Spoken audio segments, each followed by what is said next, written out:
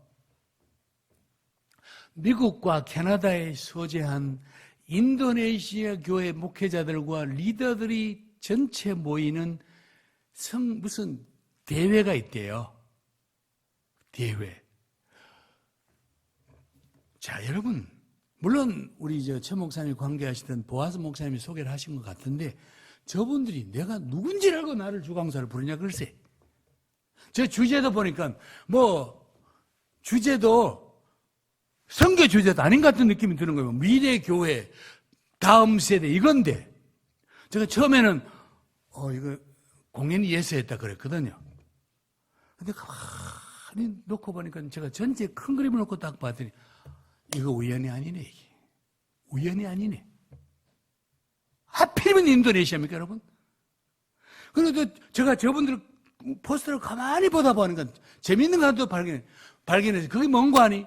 여기 밑에 가면 커넥션이란 말이 커넥션이란 말.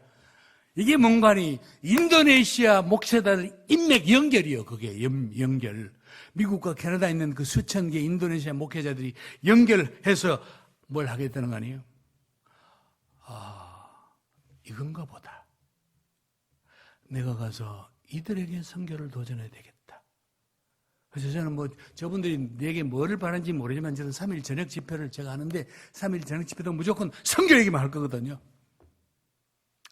오늘 우리의 걸음은 추수의 주인의 계획에 우리는 쓰임받는 우리의 계획. 그러니까 하나님의 때에 우리는 이런 저런 쓰임받는 거예요.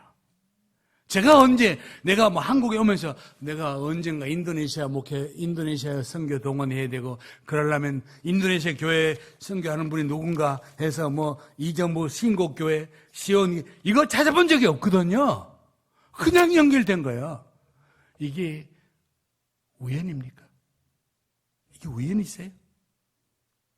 여러분, 오늘 저는 어제 메시지 마무리하면서 제가 가만히 생각해봐서 하나님, 저의 역할이 앞으로 제가 스스로 하신 하나님 저의 역할이 기대가 되네요. 그랬어요. 웃기지만 하나님 앞으로 저희들의 역할이 기대가 되네요. 우리 팀에 있는 동원가들 함께 일할 기대가 되네요.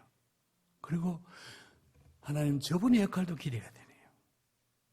앞으로 저분이 어떤 모양을 할지 모르지만 저분이 그동안 20몇 년 동안 해놨던 그 네트워크 인맥만 잘 연결시켜줘도 세계 선교에 큰 역할을 하겠다는 생각이 든 거예요. 그리고 여러분은 어쩌다가 여기 왔는지 모르지만 여러분들은 다 시온교회 함께 선교의 책임을 지게 된 여러분들이에요. 그동안 우리 최 목사님은 인도네시아 간다니 왜 간지 모르겠네. 필리핀 여러분 그렇게 생각하셨나요? 혹시라도? 아마 최 목사님조차도 인도네시아 목사님을 계속 모시고 오면서도 그냥 성경을 가르쳐야지 그렇게 하셨을지 모르겠네. 우리도 알지 못하는 가운데 하나님의 큰 그림 속에 들어가서 이제껏 일한 거야. 여러분 기억하십시오. 선교의 주제는 하나님이십니다. 추수의 주인은 주님이세요. 우리는 주님의 계획대로 따라가면 되는 거예요. 나는 이거 하는 게 뭔지는 모르지만 최 목사님이 20년 전에 이거 할 때 인도네시아 교회가 세계 선교를 주도할 줄 어떻게 하실지 몰랐지. 그냥 하셨는데 지금 와서 보니까 하나님이 이미 사전에 계획 다 된 대로 때가 돼서 나를 만나게 하시고 같이 움직이게 하시고, 이게 어떻게 우연입니까 여러분? 우리의 발걸음을 인도하신 분, 참새 한 마리도 하나님의 허락 없이는 안 떨어진다 그랬는데, 저는 그러니까 하나님 오늘 비록 우리 온 교인이 다 못 왔지만 시온교회 성도 여러분들은 그야말로 중요한 시기에 중요한 교회에 중요한 자리에 있습니다. 여러분의 말로 오늘 이런 어떤 시대적인 중요한 얘기를 들었으니 여러분에게 책임이 있는 거예요. 이제부터는 안 들은 척 하시면 안 돼. 듣고 난 뒤인데 어떻게 들었으니 너희 책임이 그저 있도다. 여러분, 오늘 하나님 앞에 함께 쓰임받는, 그래서 이 시대에 함께 추수꾼의 자세로 추수의 주인 되신 주를 위하여 함께 일하는 저와 우리 시온교회 모든 성도 여러분 되시기를 예수님 이름으로 부탁합니다. 기도하겠습니다. 하나님 아버지, 고맙고 감사합니다. 오늘 우리에게 추수의 주인 되신 주님의 추수 계획을 다시 한번 듣게 하시니 감사합니다. 주여, 우리가 한쪽 귀로 듣고 한쪽 귀로 흘러버리는 일들을 하지 않게 하여 주옵소서. 우리 모두가 어느 곳에 있든지 우리의 책임을 다하여 추수의 주인 되신 주님의 추수 계획에 저희들이 맞춰가는 주의 진정한 일꾼들 되게 하여 주옵소서. 예수님 이름으로 기도합나이다. 아멘.